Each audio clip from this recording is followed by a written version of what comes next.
আর আল্লাহ পাক অনেক কিছু মাফ করে দেন, কিছু কিছু বিষয় আল্লাহ পাক মোটেই পছন্দ করেন।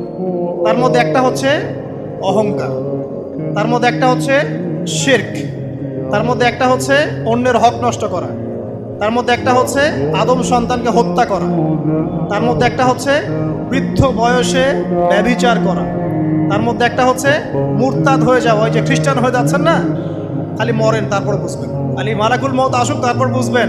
আল্লাহ রাব্বুল আলামিন বলছেন তার রাসূলের মাধ্যমে, কেউ যদি সাক্ষ্য দেয় আল্লাহ ছাড়া কোনো মাবুদ নাই, মুহাম্মদ সাল্লাল্লাহু আলাইহি ওয়াসাল্লাম শেষ নবী, ঈসা ইবনে মারইয়াম আল্লাহর প্রেরিত নবী, আল্লাহর পুত্র নন, জান্নাত সত্য এবং জাহান্নাম সত্য, এই পাঁচটা বিষয় যদি কেউ সাক্ষ্য দেয় ইনশাআল্লাহ সে জান্নাতে যাবে, তার আমল যেমনই হোক না কেন। টাকার বিনিময়ে, চাকরির বিনিময়ে, সমাজসেবার নামে আর চিকিৎসার নামে ইমান বিক্রি করে ফেললেন, সুবহানাল্লাহ সুবহানাল্লাহ। তোমাদের এই পৃথিবীতে বেঁচে থাকার চাইতে মাটির তলে চলে যাওয়া ভালো। আবর্জনার কোনো প্রয়োজন নাই আল্লাহর এই জমিনে। এই মুসলিম উম্মার আবর্জনার কোনো প্রয়োজন নাই। এই মুসলিম উম্মার ইমানদার সাহসী তরুণ প্রজন্মের দরকার। আল্লাহ